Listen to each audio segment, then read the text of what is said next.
Blanca. How is it going?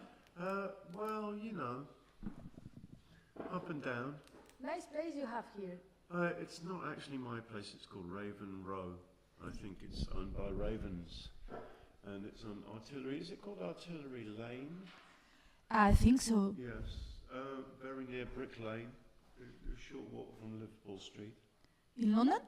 In London. You know it's in London, you're in London. You know that you're in London. Yeah. Okay. London in England, you know. Yeah, That London. For the moment. Yes, Yeah. for the moment, Great. yes. And we're Unpredictable Radio, so thank you for watching, whoever's out there watching and listening. Although it's radio, you can see us as well, of course. So it's a very special kind of radio. And we're half an hour late, we'd like to apologise for that. But we've got some very interesting things going on, including some live free improvisation by Alan Wilkinson, by myself, and some discussions. We're going to play some records, some interviews. We're going to interview Terry Day. Yay! And Blanca is going to interview Gina Southgate, the painter.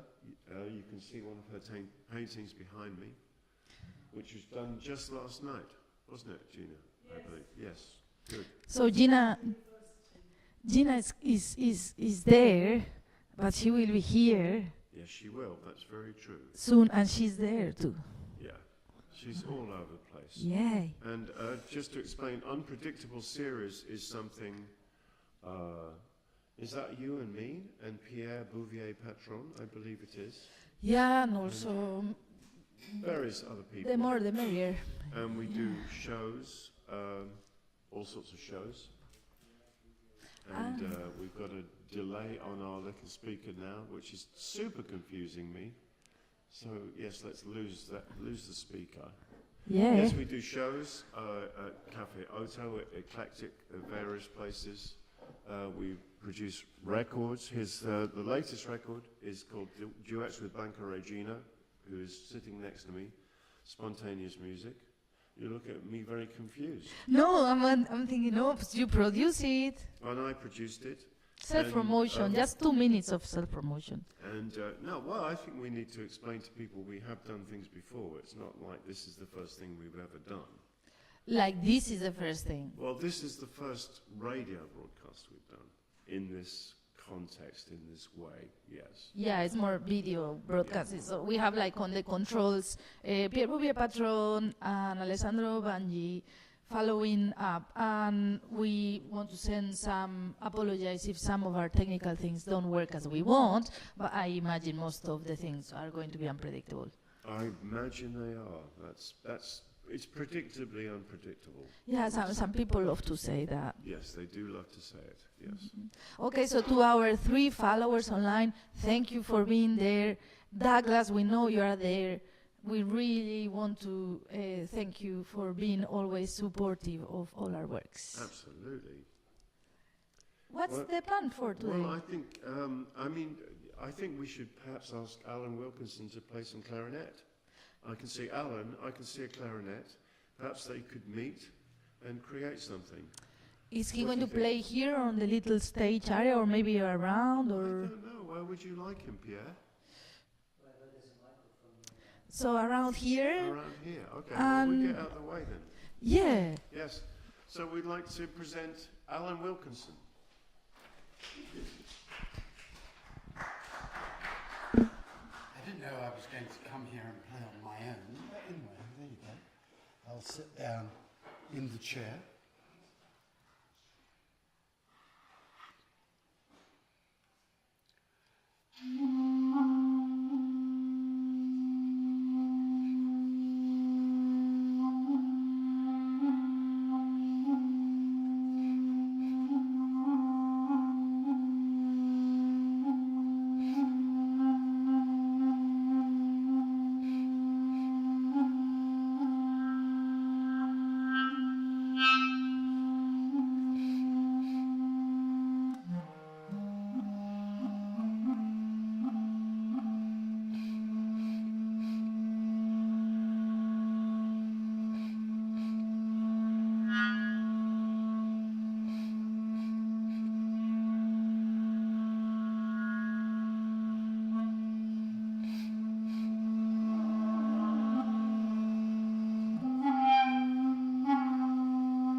maybe I want to take a seat. Oh, are we going to do a quick interview with Alan? Maybe it's this kind of unpredictable thing. I think it's a good idea. Yeah. Is this the first? This is probably the first time I've seen you play a B. This is a B flat clarinet, I guess. Yep, that's correct. Is that true? It's the first time.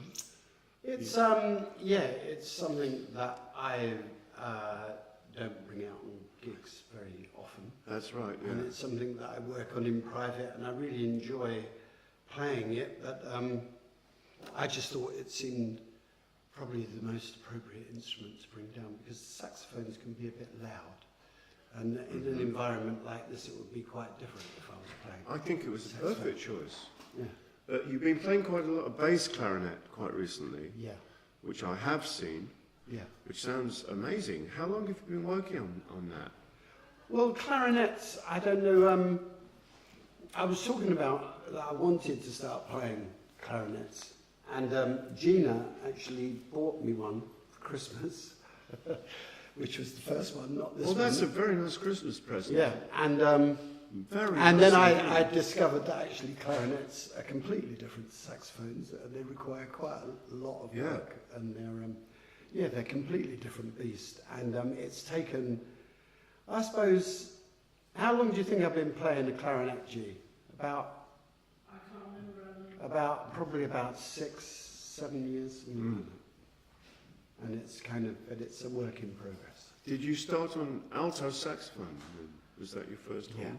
Yeah. And you're known for that, and your baritone as well. Yeah. Yeah. And when's your next gig? You better plug a gig. Yeah, while yes, you're I'll here. plug a gig. Yeah. Well, there's my regular club night, which is Flim Aha. Flam, Yes. which is not next Wednesday, the Wednesday after. Last Wednesday of the month, so this month it's the 27th Yeah.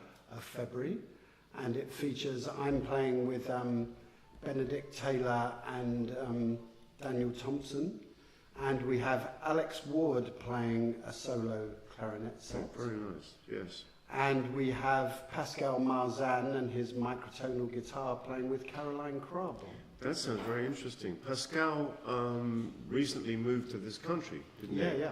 And he plays 10-string guitar. Is it 10? Yeah. It's 10 strings, because I talked to him about this bit. And how many tones does he have in an octave? No, I think I think it's not to do with the number of tones in the octave. I think it's how he tunes individual strings. I think. Okay. I may, if Pascal is listening, I apologise if I've got it wrong. But I think that the strings are microtonally tuned, but the frets are like an ordinary guitar. Okay. But I might be talking complete rubbish. But also, that's an interesting. So Ben Taylor is a viola player, Yeah. and Daniel Thompson is a guitarist, and they're both a little younger than, Yeah. certainly younger than me, and probably younger than you. Yes. And Certainly younger than me. and they're part of quite a nice movement of younger musicians. I mean, there are always younger musicians coming into the free improvisation scene. Yeah, perhaps. no, I've done a couple of things with Benedict before, which we both really enjoyed, and I've been wanting to do something with Daniel, who I think, of that kind of acoustic guitar player, I think he's a really good player. Daniel.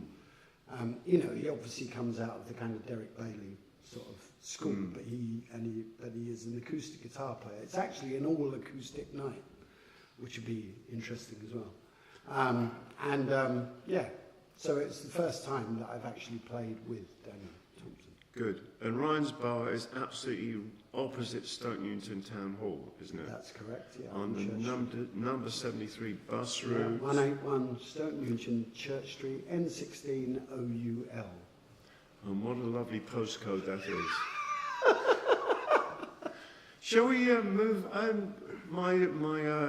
Yes, director. Are you a director? Do they call them directors in radio? I think they call them producers. But who knows what this is? I don't know if this is really radio. It's unpredictable radio. And one of the Definitely unpredictable. It's super unpredictable. So now I have to do this uncomfortable segue from me being an interviewer to me being a lecturer, you see. Oh, you're Because going to lecture? I'm supposed to give a little talk. Okay, I'll So go and stick listen around. to your Oh, talk. all right then. Yeah, okay. Blanca, you can come and ask me questions if I'm talking rubbish. So, Ravish's litter.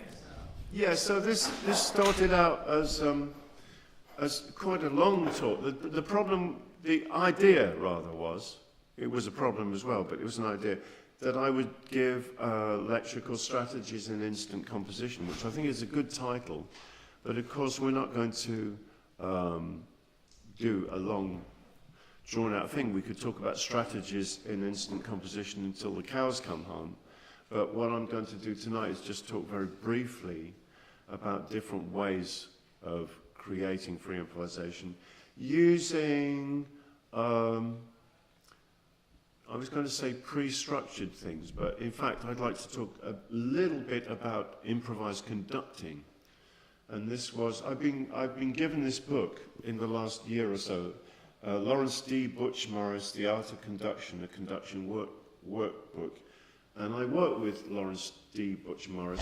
He died a while back, unfortunately. He was an African-American cornetist from New York, and he had ensembles all over the world, always called Skyscraper. There was a Tokyo Skyscraper, Istanbul Skyscraper, Berlin Skyscraper, New York Skyscraper, and he came to England in 1997, I think, 97, that sounds right. And we put a band together and we toured under the baton of Butch Morris. People were in the band like Evan Parker, Pat Thomas, John Butcher, Sarah Gale Brand, people like that. And yeah, and the idea was that we would do an evening of directed improvisation.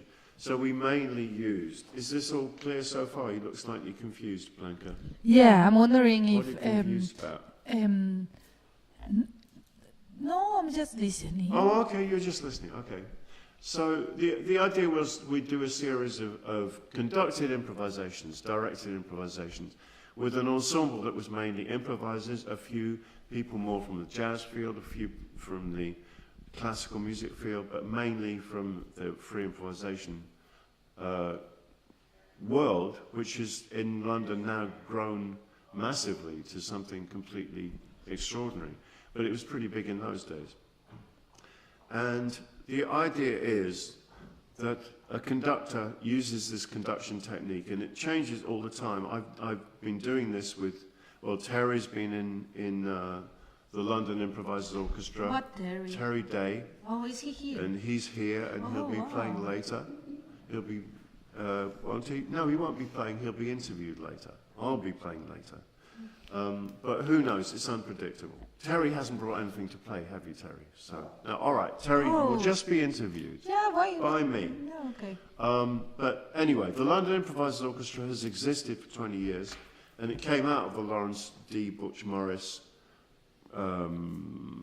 project, and it consists of every first Sunday of the month. Pretty well every first in Sunday. any venue to confirm in London. Yeah, usually always in London, usually at Eclectic in Lambeth. So the concert next one will be. That's a very good question. I think it's the 3rd. I think it's the 3rd of March. Yeah, yes. 3rd of March. So please come along. So are we going to do any little exercise? Or? No, we're not going to do some exercise. I'm just going to wave my arms around. Oh, well, that sounds good. So my philosophy, which is slightly different from Butch Morris's, is that the conductor is more like an equal part of the ensemble. And in the same way that if the trumpet sitting next to you plays an E flat, you don't have to respond to that E flat. You can just carry on. There's no rules about free improvising, even in large ensembles. In the same way, I'd like to think you don't have to respond to the conductor. And I know some conductors, because of course now conduction is a worldwide thing, and everybody has their own version of it. Some conductors in the London band are a little stricter than this, but I'd like to think that as a conductor, you don't have to do everything that I ask you to do. Mostly people do, but anyway, and to give you an idea what the signals are, I've only got a pink biro here instead of my usual baton. But you love that one. It's a really nice biro. And so, for instance, if I wanted an entire orchestra to play a sustained note, I just do this, and then I touch it with my baton. Exactly like that. Thank you for it. Thank you very much. And if I wanted them to play a short note all together, I'd do this. Oh. Very good. Excellent. Thank you very much. So stuff like that. And sometimes you need to make a signal and then bring a downbeat. And so you say you're going to do something. And of course, I've completely forgotten all the other signals. Terry, you have to remind me. All right, don't worry. Oh, yeah, that's Maybe one. it's the Yes. moment to bring in Terry Day, so he can help you to do the movements. Well, Yeah. Terry, Yeah, maybe I'm bringing him. This is unpredictable. it's very Okay, I'm unpredictable. bringing in Terry Day. Yes, if you divide the orchestra into two, for instance, as Terry was doing just a minute ago. Oh, yeah. So, and you'd have a sort of crossfade between the two sections of the orchestra, wouldn't That's you? right, yes. Yes, Oh, and things like that.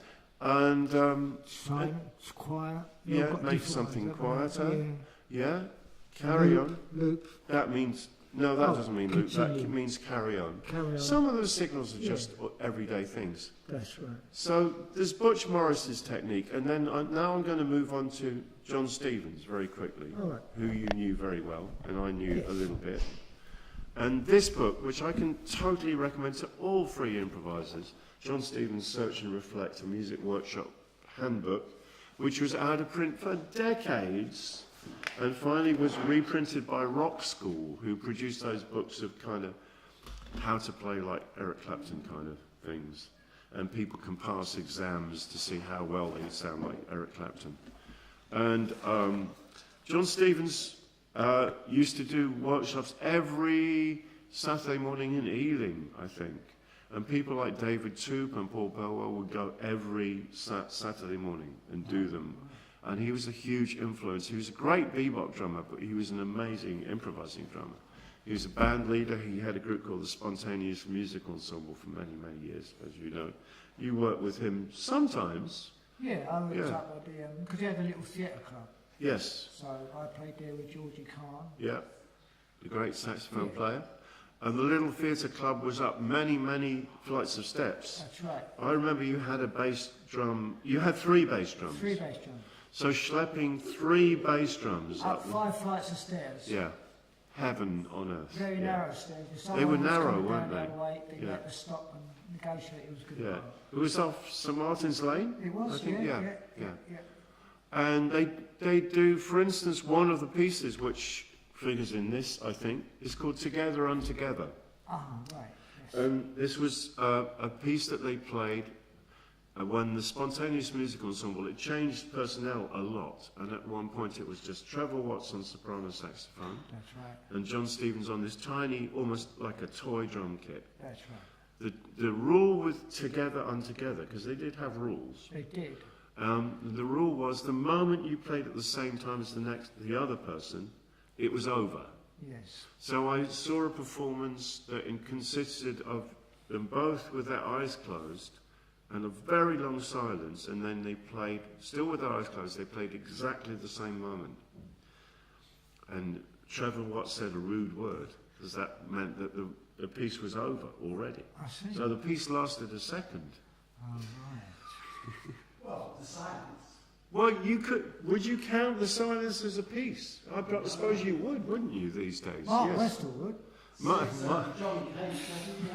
Okay, in that case, the piece was about a minute long. Yeah. Okay. So there are pieces like that, but very simple pieces.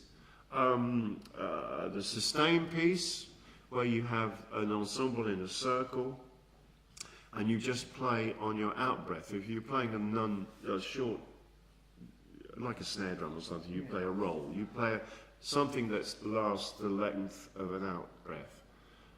And that's really all the piece is. But in fact, it can produce amazing results. So to compare Butch Morris and John Stevens, who I think probably never met each other, is my guess. But they're 2 different approaches to working with free improvisation and working with free improvisers, and how you can draw on their techniques and their musicality and their creativity. And now I see the next item is another thing with me in it. This is really embarrassing. Oh, Blanca has a different idea. We're going to show a film. Okay, we're going to move into a section which does involve you, Terry, because it's a Okay. section about you, All right. and we're going to show. I'll stay here then. Please stay here. Okay. And Should I we're going hold to the talk mic about, or for not? instance, you can hold a mic if you like. No? HST. We're going to talk about lots of Terry Day projects from recently and further back. But first of all, we're going to show a film. Are we queued up and ready to go? This is a trailer for a documentary about Terry Day. Made by Blanca Regina. Improvising for a long time. And improvised with anyone, really. He is a unique performer, a multi-instrumentalist, a very talented individual, a very nice guy. Please welcome Terry Day. I like this. It's quite really nice, yeah. Must have fun.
Where's Steve coming?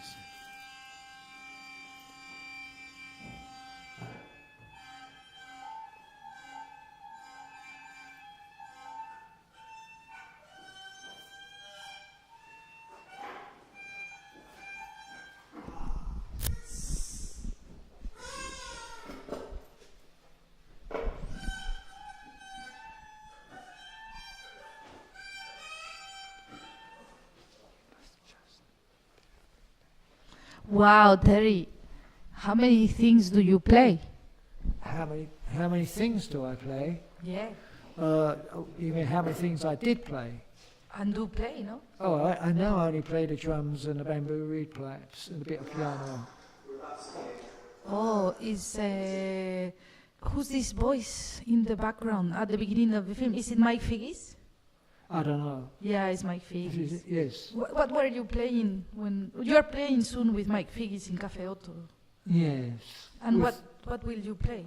I'll play the drums. Oh wow, yeah. So your father was a drummer, He was.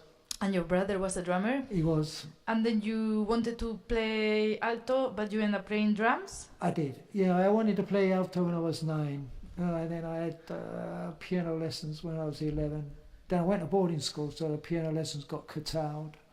And then when I left school, I started painting pictures when I was 14, and then I was 15. They said, "What are you going to do when you leave school?" I said, "I'm going to go to Paris and live in Montmartre and be an artist." They said, "Well, you got to earn yourself some pin money." And I said, "Oh yeah, how do I do it?" And they said, "You teach you the drums." I went, "Oh my God." I didn't want to learn the drums. So I learned all the dance rhythms, yeah. But what happened when you played the 4-bar break? Yeah, when I got to the 4-bar break, what was my emotions? Because all right, kind of going, doing the rhythms and that. But when I got to the 4-bar break, my emotions overtook me. I was taken over by my emotions, and so I kind of lost everything in my head, and I just started trying to stick to the 4-bar, but I didn't succeed. I said to my brother, I'm having trouble with the 4-bar break, and he said, "Don't worry about it. What you're doing's really good. Carry on exploring that." So virtually, it was teaching me to improvise. But I saw it as an exploring the drums, the sounds, the rhythms, texture, whatever. And that is around 1960s when you are in the art school or before? No, that's around about 1956, 57, when I was 16, something like that. So we are all right when we call you an artist of the first generation of free improvisers in the UK. Yes, yes. By then there was not yet this term of free improvisation. So you have witnessed the transformation of music industry, since where the music was only heard in a club to where the radio was starting, streamings, the big business of music industry, and the collapse of the music industry. You have seen it all. Yeah, virtually, yeah. Wow. Oh, well. So we have lots of records of your work in the table, but we are going to let people to start search for the music here and there, because it's more interesting to know things that we cannot get on the recording. So we've been working with you on the film biopic or whatever, 7 years already. Is it? And when are we going to finish this film? I don't know when we're going to finish it. Oh, well, I think this year is the moment. This year's the year? Yeah, because maybe like 2020 is like a big date, no? So I'm hoping we really can do that. But for that, what we want to do a big show with your art, or what do you want to do? I'm not sure. I would like to have another exhibition anyway. Another exhibition of my visual works. Yeah, so it was impressive because we have some of the images that I hope the people there, Pierre, is going to play some pictures while we speak. Okay. Because what we saw in your career is that you start working with biros, and you make these pictures in the 60s that are all like portraying the riots. And then you move into a more surrealist position where you start painting musicians and women, and now you're scared to paint women because these nowadays ideas, so you're scared to paint women. Why? Am I scared, did you say? Yeah. No. Most of my work is kind of what would you call it, soft porn. Nah. And also abstraction. So like kind of the abstractions easier. No. So the abstraction, I kind of return to the abstraction. I draw all the time. Yeah, I think it's not. You've been like too poisoned by this concept of the soft porn. You just paint around the concept of the body, and then you know how to paint women better. Probably painting man is not so as cool as to paint women. I don't know. But then you have painted so many women, and even you have paints these kind of weird monsters, mix surrealist with elephant heads and 3 boobs and 2-3 legs, and that's one of our favorite drawing. That's the cover of 30 Day Solos, right. That is released and unpredictable. All right. So a little bit more. The background to that is just when I drew the beast got a woman and a beast. That's basically the theme. Kind of like on all. There's always like however abstract my work. It's always if there's any figures in it, then it's got a narrative. Yeah. So, and it kind of would relate to kind of all my, you know, my history of art background. The great thing about history of art is that if I didn't do a history of art, then I'd be I'd be a yobbo to this day. You know, but kind of doing history of art was educated me. So, did you connect with Van Gogh a lot, for example, as a painter? Yeah, or? no, I did. I connected with Van Gogh, Cézanne, Degas, and Renoir, and another one. I can't think. It was a 5, but they were Van Gogh, Cézanne, Renoir, and Degas. Yeah. So all the Impressionists. Pardon? Impressionists. Yes. Yeah. Because we were watching, there is like a free online film from the 80s, I think it's the 86, of your colleague Ian Dury, and we just watched the film the other day. It's available on BBC online. It's a free one, and it's been filmed in the 86. I think one of the colleagues of the art school was the director of the film, and they did shoot it while Ian was still alive. Oh, you're talking about what? Laurie Lewis. Yeah, Laurie Lewis is one of the producers. So it's a fantastic film, and we were watching at the film, and we were thinking, oh my goodness, they have so many things that are connected. And also, he was all the time saying, this Giza, and you talk like that, you say Giza, no? It's a common word. Yeah, no, but maybe for your area. Yeah. So we were looking at the similarities and all the years that you were working with Ian, and you were also with him at one of the art schools, maybe in the Royal... No, I was with him. I went to Walthamstow, exactly, I know, the March 62. And then we went to then there was 6 of us, 5 of us went from Walthamstow into the painting school at the Royal College.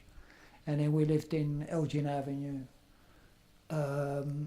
With Derek Woodham, who was at Dagenham, and Derek Woodham was friends with Shirley Watts, who was Charlie Watts' wife, so that's how I got to know Charlie Watts as well.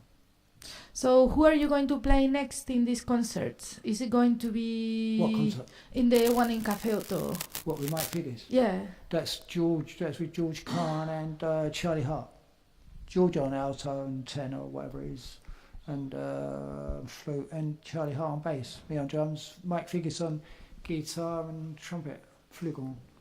Great. So for this year we are preparing a lot of your archive works that are 13 records, plus lots of paintings, plus another book. How are we going to do this? I don't know, I'm just relying on you, my dear. Oh, wow. Okay, I think maybe... would you like to say anything about free improvisation, as Steve was looking at Butch Morris and the conduction techniques, and that he has his own understanding of how to conduct, or what is this meaning for him? Do you have any thoughts to share? What, on improvisation? Yeah. Yeah, I do have thoughts. But I've always, I don't have any, I've never discussed how I was going to improvise. I think it was only once ever that the people band discussed how they were going to improvise. But other than that, I've never discussed it. And even when I do my lyrics with the LIO, I only give them a chorus. I never tell them what the lyric's going to be. I only give them a chorus if they want a chorus, or what it's called. So I'm contrary to everything that the spontaneous music ensemble stood for, or I'm contrary to any genre. Oh, I can enter a genre, but I don't wish to. I improvise. I've never discussed the improvisation prior, other than once with the people band, and that was when we were in the studio. That's the only time that we discussed how we were going to improvise. You discuss how, but once, Yeah. but normally you... I just improvise with people. Great. So the only thing you tell is, I'm going to play drums, or I'm going to play this. That's it. You just state what instruments and then just go for it. I don't preempt it in any way. Great. For me, it's improvisation. So I improvise with someone, whoever they are, and whatever they play, and whatever their experience, whether they're new to it or old to it. And do you like the music of Steve Beresford? Do I like the music of Steve Beresford? Suffice to say that the final spontaneous music ensemble was Nigel and guitar player Roger Smith, who Steve and I were with a long while before that final spontaneous music ensemble, and I did a duo with Nigel as well, so did Steve. Yeah. It And was a spontaneous music ensemble, just not saying from how these things No. maybe Steve and I scored quite a lot of musicians in many ways by playing with them. However, that's another story.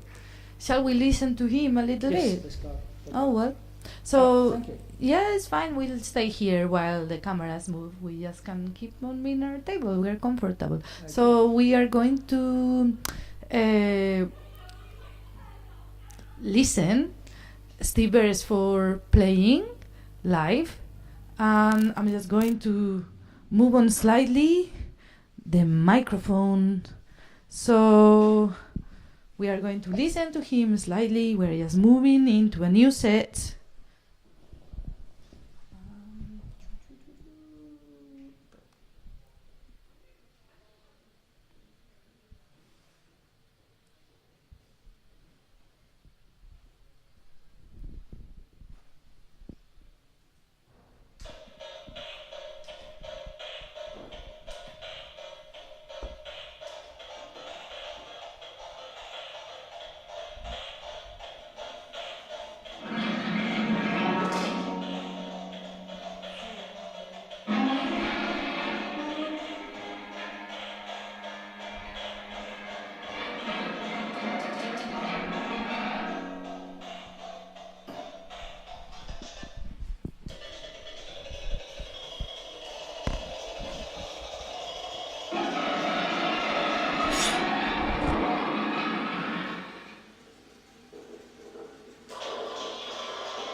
fantastic, Steve Beresford.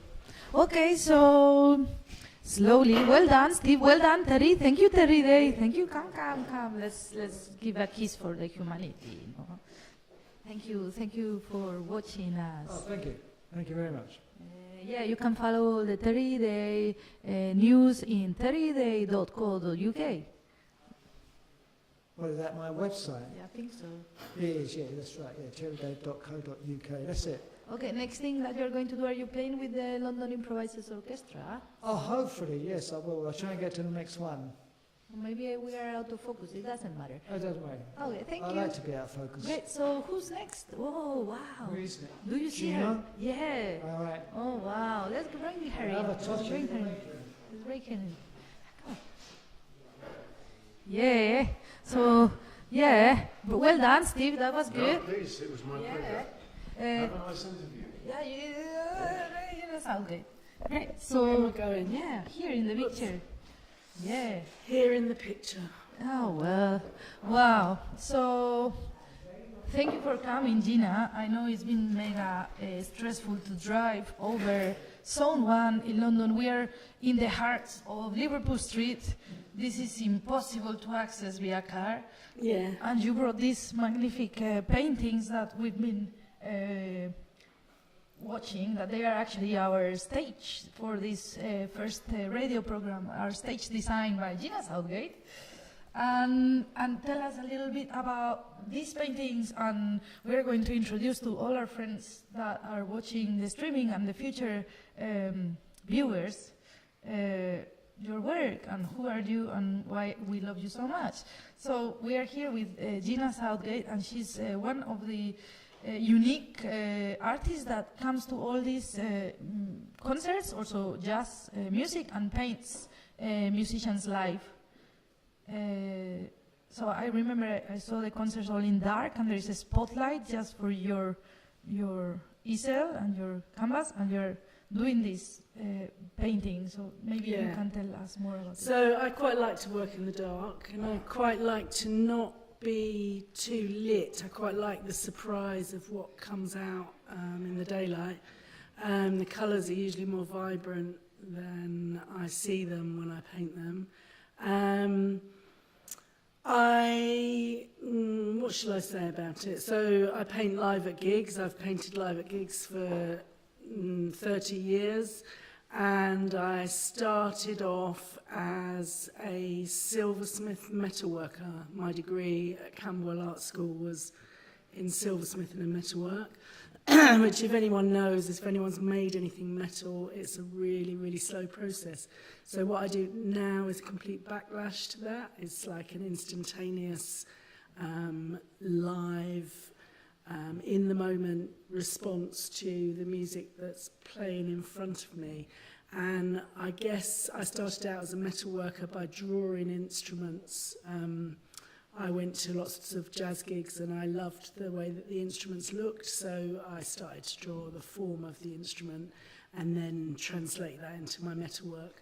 But you also do all these amazing other things, lampshades, landscapes, and you produce like so much. I do. Most of what I produce now is quite fast, and I recently did an exhibition in the car park, Freeze Fringe, in a car park in behind John Lewis in Cavendish Square, and I made an installation for that. And it involved 3 large abstract paintings, but then I used lots of other bits and pieces, like lampshades, like plastic plumbers' poles, like objects that I found. I collect things. I've got this whole collection of trays that are plain kind of Formica 1950s, 60s trays, and I use those in the installation.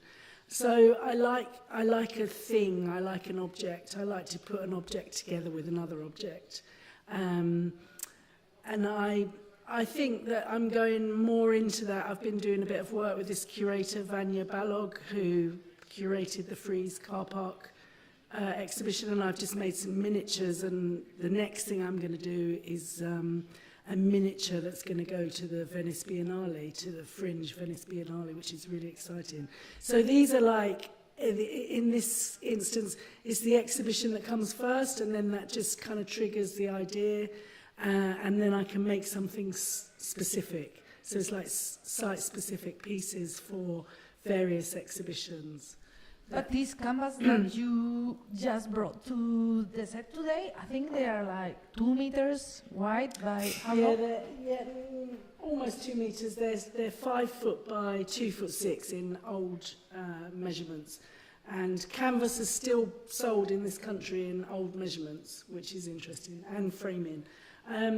These two fit together. This one is actually the left side. I preferred that behind the people talking, but that's the left side and that's the right side, and they were made as one whole piece. So they're 10 foot long. They were made last night at City University with... Last night? Last night. Oh my goodness, I'm going to walk to the other canvas so then the camera can follow me and the audience can see what you are talking about. So camera, follow me. Now.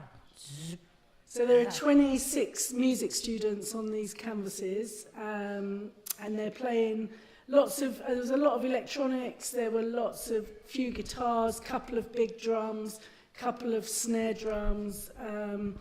There was only one horn, and that was Tullis Rennie, who is the leader of the group, who works at City. He's playing a trombone there in the middle. Yeah. There's a grand piano at the back as well when the pieces join together. So they were playing improvisations, and then one little piece was someone had done a graphic score, and I was just there painting them. And then next week I'm going to go in and I'm going to make paintings with them. So I'm going to make sound paintings with music students next week. Oh my and this goodness. work will all remain in City University in the very long and boring corridors. Yeah, that's fantastic. Yeah. So you're activating boring spaces like universities with your presence and your workshops. They are so lucky. So yeah, we are also so lucky because you've been also like, every time we do like an unpredictable festival, Gina, can you come to paint? And you bring these magnificent trolleys full of like the granny trolley with all the paintings. And I remember last year you did the workshop, and many people like came in with a face and came out with another face. So it's also like therapy, no? Somehow. I think it's there's very little creative stuff going on for people, hands dirty creative stuff these days. I think in schools, even if you do art in school, you mostly look at other artists and you copy other artists. And I think what people are very good at saying, even young children, they're very good at saying, oh, I can't do it, no, I can't draw, oh, I can't paint, I can't... And I think that what I love to do with a workshop is I like to just break that down, because I'm not necessarily a brilliant representational artist. I like material, and I like to just keep layering things up and working with different materials. I mean, with these pieces, I did try to be a bit more experimental. Often now, I go out and work with a jazz group, and I paint an image of someone playing a double bass, playing the drums, and playing a saxophone. So it's like a jazz trio. Is a lot of my imagery is kind of more representational than necessarily I would like. So this is the kind of area that I really like to work in, where I've been given a free hand to make whatever imagery I want based on the things, all my kind of information that I have about my materials and techniques. But you are also a sound artist, or as maybe now John Cage will say, a musician, and maybe not now because he's not here anymore, but depending on what definition of music you choose, maybe we fit in that category. And I remember how my colleague, Spanish artist Marta, was saying, I love to play with Gina Southgate. So every time she comes to London, she's trying to find you to play. Yeah. What do you play? We've done a couple of gigs together, and I thought it was really successful, the gigs with Marta. Hi Marta, we send you that. Hi Marta San Serrano, yeah. I like objects, as I say, I like objects, I like to put objects together, so that can be visually as well as sonically. And, you know, if I'm doing something in the kitchen, I'll make noise with it. I like domestic objects. I like my materials, I like the sound of art materials, so if you thrum a brush on a canvas, it makes a really lovely sound. The tighter the canvas, the more the sound. It's like a drum. If you scratch the canvas, it will, I mean, I can illustrate. So if I'm, I don't know, so if I do this, for example, it's a sonic thing. Most gigs and concerts that I paint in, I have to really work hard to stay quiet. But so on some occasions, I can interact. If I'm working in a group where that's okay, or if I'm purposefully doing a performance with somebody, it can be about making a sound painting, or it can just be about making real-time sculpture. I like to join things together. I like to use elastic and tape and hooks and clips and anything that will make something in the real time quickly. So you are moving, I know, you are moving towards installation and sculpture. I don't think I'm moving towards anything. I think I'm using all these things, and I see it, it's like, it's like tentacles going out and coming back into the core. And I don't see any one element of my practice as more important as the other. I live by my work, so I make my living from my work. So ultimately, I think, I sell paintings. I run workshops and get employed to do that. These things that I'm doing at City, and I've just I did some work with a woman called Kim Cypher, who had an album launch last week. She paid me to go and paint her album launch. And so it's like I'm taking the work where I can get it, and then sometimes if I can take a step back and just go, okay, I've paid the rent this month and I've got this money, it's like I make my own residences then. So I do get money from the Arts Council occasionally via other people. So people like yourself have applied on my behalf for grants from the Arts Council.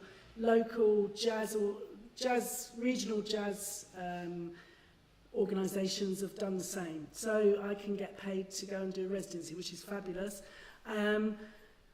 When that doesn't exist, I'm very much just like my own job creation scheme, and I've got a small business really.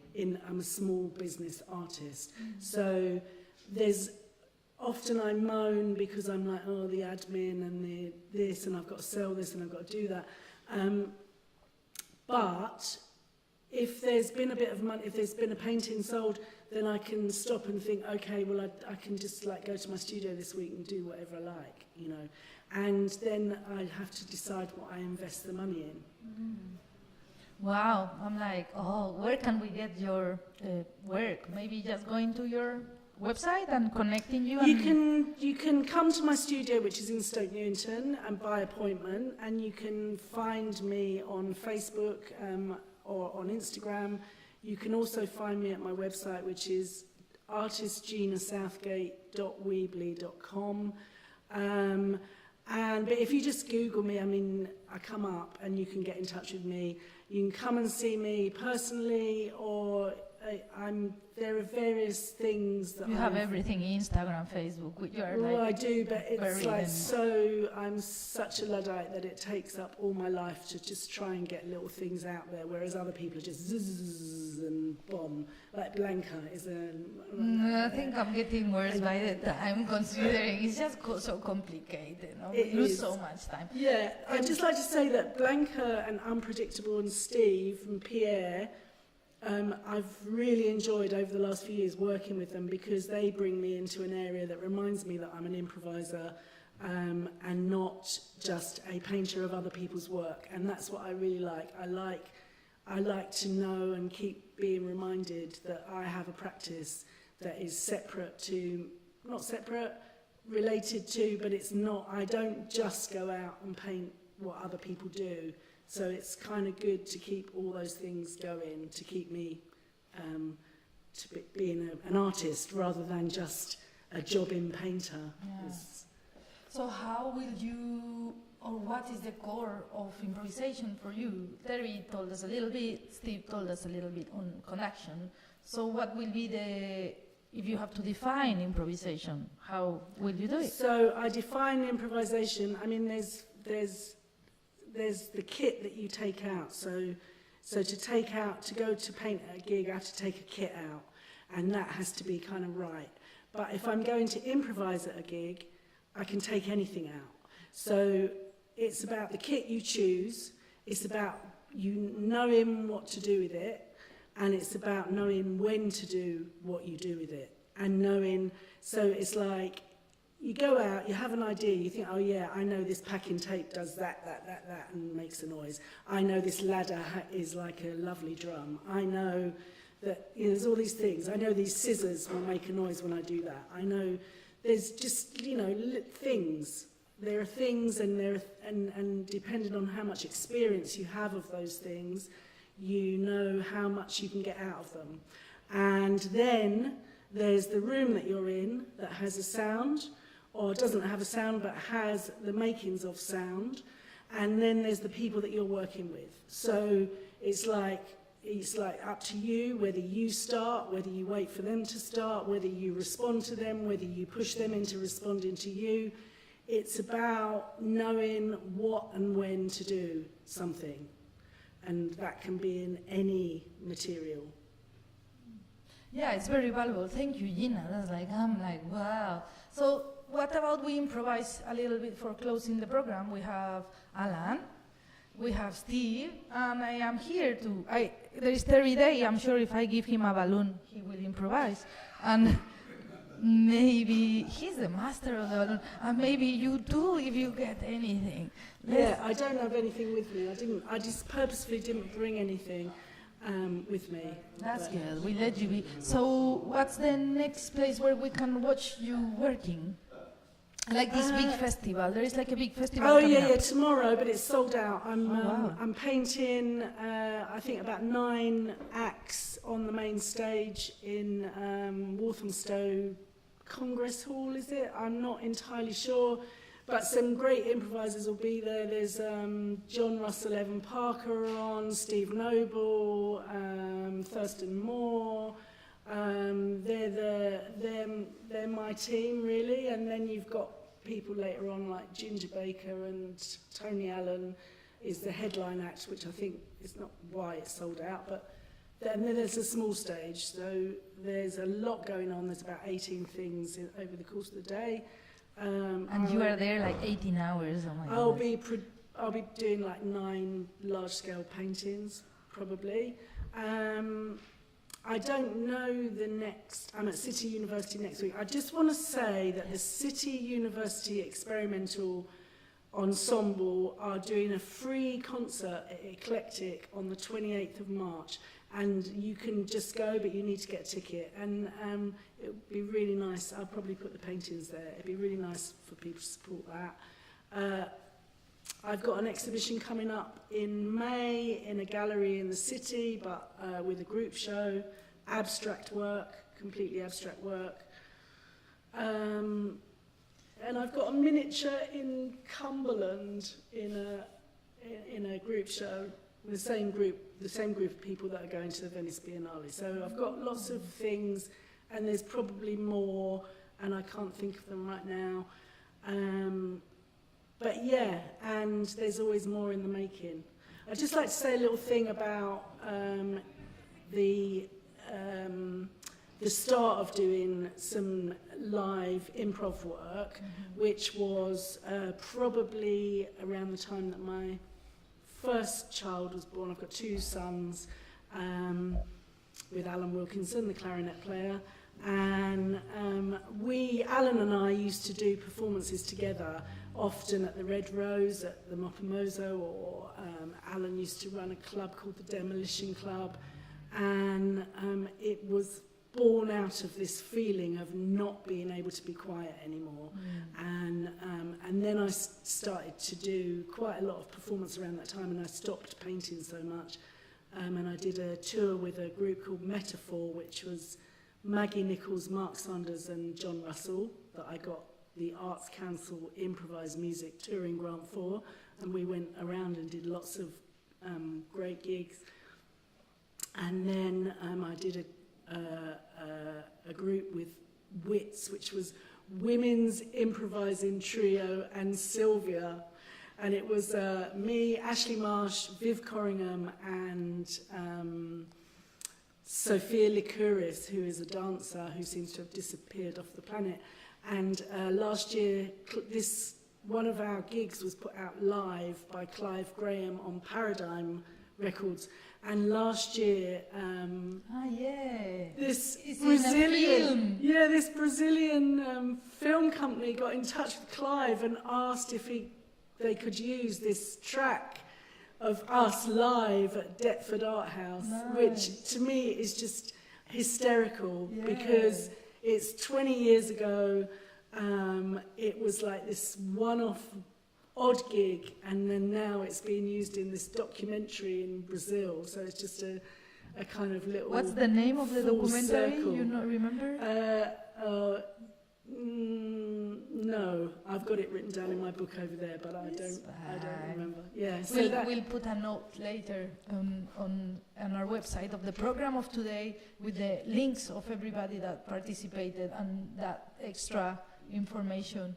So thank you so much, Gina Southgate. Thank you. Thank you, Blanca. Thank you.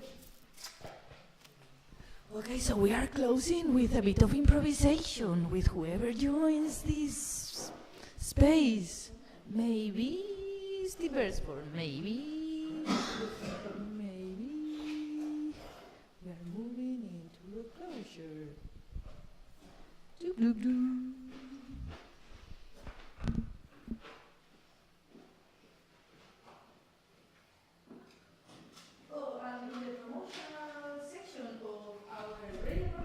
We should remind everyone that we have strange umbrellas, film, short performances, talks coming up at Eclectic, and the date is what day? Is the 1st of March, 7:30 p.m. at Eclectic, London, Old Paradise Yard. You can buy the tickets in our website.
Thank you so much. Beresford, Blanca, Regina, thank you for the program today. This is our end. Bravo! Thank you so much.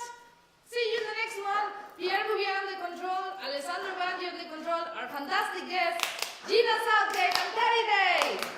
Thank you, thank you. Next one is the 15th of March. Somewhere online. Find us.